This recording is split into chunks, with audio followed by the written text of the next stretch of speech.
Hello friends, मेरे video में आप सबका स्वागत है। दोस्तों, आज के इस वीडियो चाइना के ऊपर, क्योंकि चाइना ने एक आर्टिफिशियल सन को तैयार किया है। जी हाँ फ्रेंड्स, ठीक सुने आप लोग, जिसे एक और नाम से भी बुलाया जाता है ईस्ट। जैसे ही ये बात बाहर आता है तो सारे सोशल मीडिया की हैंडल पर छा जाता है, क्योंकि चाइना ने एक आर्टिफिशियल सन का तैयार किया है। इस सन के ऊपर अलग अलग थ्योरी या आर्टिकल बाहर आया। कोई कहता है कि इस सन रियल सन की टेम्परेचर से 5 गुना ज्यादा टेम्परेचर है, या कोई कहता है इस सन को बना के चाइना एक न्यू वर्ल्ड रिकॉर्ड बनाया है। China's artificial sun has broken a world record. It's been able to produce power. चीन के वैज्ञानिकों ने कैसे बनाया आर्टिफिशियल सन? ये नकली सूरज असली सूरज से ज्यादा गर्म और शक्तिशाली है, जो असली सूरज से कई गुना ज्यादा ऊर्जा दे सकता है। ऐसे काफी सारे थ्योरी सामने आई, तो आइए इस वीडियो में जो इंसान के द्वारा सन को बनाया है वो एक्चुअल में काम कैसे करता है, क्या उस सन का रियल टेम्परेचर क्या है, ये सब जानेंगे। दोस्तों, वीडियो को आगे बढ़ाने से पहले हमारे चैनल को सब्सक्राइब करिए, क्योंकि ऐसे ही मजेदार इंफॉर्मेशन आपको इस चैनल पे मिलता रहेगा। तो चलिए वीडियो को शुरू करते हैं। दोस्तों, सबसे पहले ये जानते हैं कि चाइना की आर्टिफिशियल सन, जिसे ईस्ट कहते हैं, मतलब experimental advanced super conducting tokamak, ये वर्ल्ड का बिगेस्ट आर्टिफिशियल सन है। और आपको जानकर हैरान होगा कि ये जो चाइना की आर्टिफिशियल सन है वो अकेले इस प्रोजेक्ट में नहीं था, बल्कि ये साफ साफ कहा गया है कि 35 कंट्री की कोलैबोरेशन से इसे बनाया गया। इसमें इंडिया के साथ US, China, European union, UK, Switzerland, Japan, south Korea and Russia के साथ बाकी कंट्री भी इस प्रोजेक्ट में शामिल है। आप इसके और भी अंदर जाएंगे तो जब चाइना की साइंटिस्ट अपने लैब में रिसर्च कर रहे थे इस सन के ऊपर, तो अब उनको अजीब सा कुछ होने में उनको दिखाई दिया।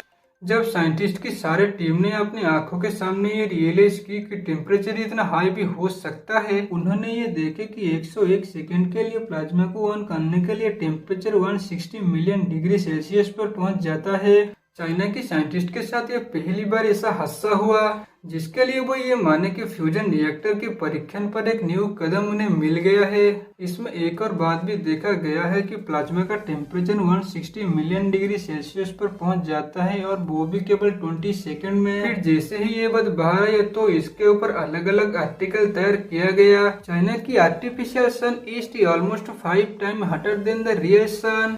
इंडिया की टुडे ने कहा कि artificial sun 120 million degree Celsius 101 second में, प्लाज्मा की टेम्परेचर 120 मिलियन डिग्री सेल्सियस। फिर एक न्यू वर्ल्ड रिकॉर्ड 101 सेकंड में टेम्परेचर 216 मिलियन डिग्री सेल्सियस। फिर चाइना की आर्टिफिशियल सन ईस्ट 20 सेकंड में टेम्परेचर 218 मिलियन डिग्री। ये सारे नंबर में से एक चीज सबसे कॉमन है, ये जो सारे नंबर मैंने बोला 101 सेकंड या 20 सेकंड, ये दोनों में 1 या 2 मिनट का अंतर है। इतने में टेम्परेचर इतना हाई हो जाता है। जनवरी 2022 की ये बात है, जब देश ने 70 मिनट्स के लिए 5 टाइम ज्यादा हीट क्रिएट किया। प्लाज्मा ने एक न्यू वर्ल्ड रिकॉर्ड कर दिया। तब ईस्ट का न्यूक्लियर फ्यूजन रिएक्टर का टेम्परेचर 158 मिलियन डिग्री फ़ारेनहाइट और 70 मिलियन डिग्री सेल्सियस पर 1056 सेकंड के लिए हुआ। दोस्तों, आपने मार्क किया होगा कि मैंने आर्टिफिशियल सन के ऊपर ज्यादातर प्लाज्मा और न्यूक्लियर फ्यूजन रिएक्टर के ऊपर बात किया है। ये दोनों वर्ड को याद रखना, मैं वीडियो के आगे में इस वर्ड का ज्यादातर यूज करूंगा।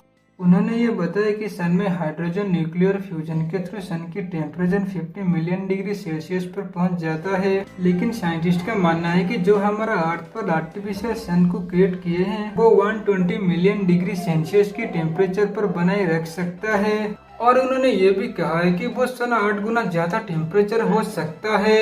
लेकिन सवाल ये उठता है कि अगर नॉर्मल सन से कंपैरिजन किया जाए तो आर्टिफिशियल सन ईस्ट से, तो ऐसा क्या खास बात हो सकता है जिसके लिए टेम्परेचर इतना हाई हो जाता है। एक्चुअल में ईस्ट के अंदर हाइड्रोजन एटम्स फ्यूजन और हीलियम मौजूद है, जिसकी वजह से वो नॉर्मल सन से ईस्ट ज्यादा टेम्परेचर हो जाती है।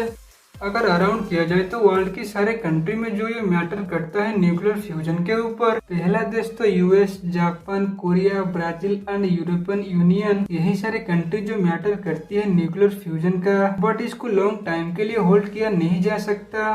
चाइना की Chinese academy of science CAS और ASAIPP एक हिस्सा है। उन्होंने ये भी दावा किया था कि ड्यूरेनियम एक ऐसी चीज है जो 1 लीटर समुद्र के जल से ड्यूरेनियम निकाल सकते हैं, जो 300 लीटर पेट्रोल का अराउंड एनर्जी दे सकता है। अब ईस्ट एक ऐसी चीज है जो सन में स्टार होते हैं, उनमें न्यूक्लियर फ्यूजन परिक्रम दोहराने के लिए उसे डिजाइन किया गया था। आप अगर यहाँ तक समझ गए हैं तो हम आगे जाते हैं। न्यूक्लियर फ्यूजन और प्लाज्मा के बारे में हम जानते हैं। बेसिकली न्यूक्लियर फ्यूजन को शॉर्ट में या सिंपल पे हम बोले तो न्यूक्लियर फ्यूजन एक ऐसी चीज है जो एक हाई लेवल एनर्जी प्रोड्यूस करती है।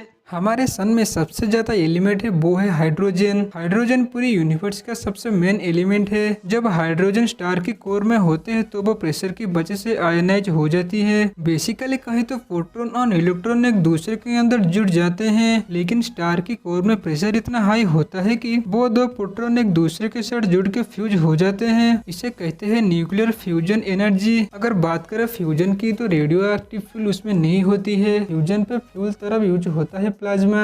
आपको अगर पता होगा कि हमें बचपन में पढ़ाया जाता है कि plasma is a 4 state of matter. अगर हम पानी की बात करें तो पानी में 4 स्टेट ऑफ मैटर होती है, सॉलिड, लिक्विड और गैस और प्लाज्मा। ज्यादातर 3 स्टेट ऑफ मैटर के ऊपर हमें पढ़ाया जाता है। एक है सॉलिड और है लिक्विड और है गैस।